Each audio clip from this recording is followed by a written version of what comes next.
TeamPokeColors family, welcome back to the channel. If you're new, hit the like, subscribe down below, turn on the notification bell, that way you stay tuned for any future uploads from myself. Today, I am going to be talking to you guys about what I saw when I went to my local card show. It was a really cool experience. I haven't been to one in years. I think I would consider the Pokemon regional event in Indianapolis that I went to a few years ago probably as close to a card show as that I've been to recently, but that was again 2023. I think, yeah, that was 2023. Wow, and maybe it was 24. I don't know. Either way, it was a couple years ago, and just wanted to showcase what I brought home, what I left with, and some tips and tricks on how you can do your best when you go to a card show if you decide to go. So without further ado, let's get right into today's video.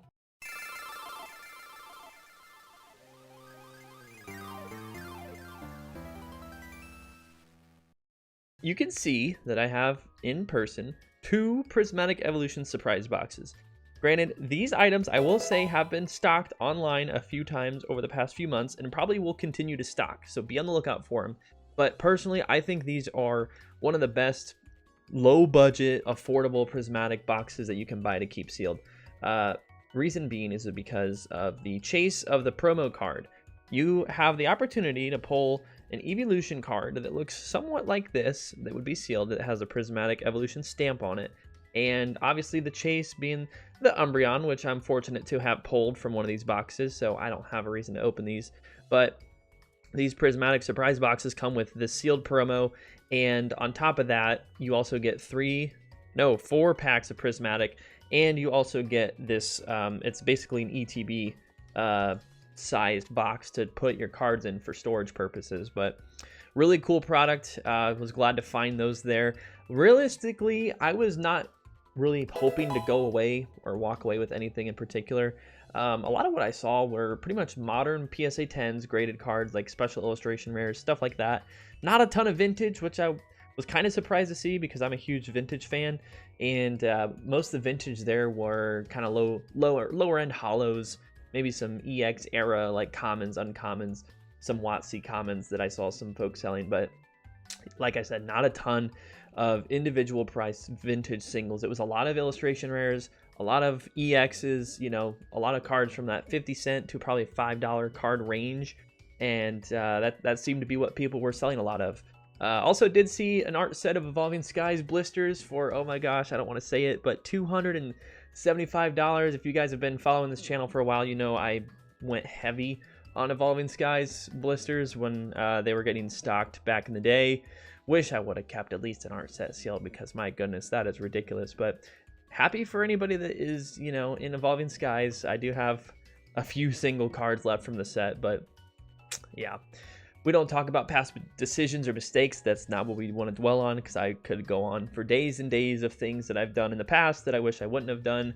So we're looking forward to the future, and what I think the future holds is more price increases.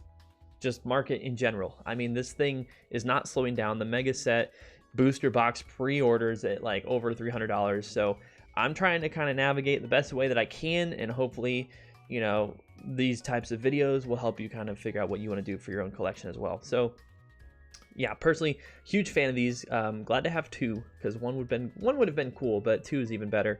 Would love to get like 6 of these things, maybe. I don't know. I really like these a lot. I haven't seen these stocked in person, however. I don't know if they are being stocked in person, because the only way I've seen them has been from the Pokemon Center restocks online and maybe at Target and some other stores. But yeah, super happy to have these. The cards that I took and I did some trades and deals with were a lot of random singles, I would say. I did dismantle my Cosmic Eclipse binder because I did have a complete, well, I was going for a complete set of that, but just kind of looked at it and was like, yeah, idealistically, I'm not ever going to complete this set. So dismantled that recently, but what I got out of that set from dismantling was some beautiful tag teams that were in that binder that I had kind of completely forgotten about. So we got some nice tag teams. Did sell one that was damaged. It was a Blastoise Piplup, so got some good value back on that. But all these tag teams that I had bought years and years ago are now back in my top loader stack with my other tag teams. And also, for those who didn't know, Cosmic Eclipse actually has tag team trainers. So I don't know what the price of these are right now, but honestly, like the red and blue and the Misty one, like these might be going for some decent dollars. I have no idea, but super cool to have, you know, some more tag teams added to my stack of my future grading pile. But you might be asking, why are you making a video just about some prismatic boxes? Like, you got to have something that you walked away with that was pretty cool, right? I'm like, yeah, sure did. Let me show you. And this is the highlight of the day, honestly, because oh my gosh, I was able to get it for a beautiful price too. We have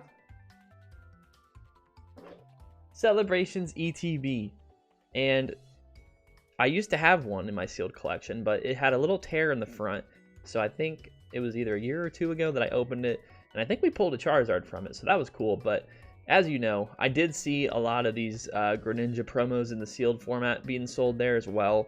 But yeah, man, to have a sealed Celebrations ETB, and I was looking at the seal, and it looks dang near perfect. Like there's no considerable tears or rips or, you know, anything like that. So super glad to have one of these back in the collection, and I don't see myself selling this forever, honestly, because I love Celebrations. It's a great set. I have some PSA 10s that I wanted to try to get as well with Celebrations.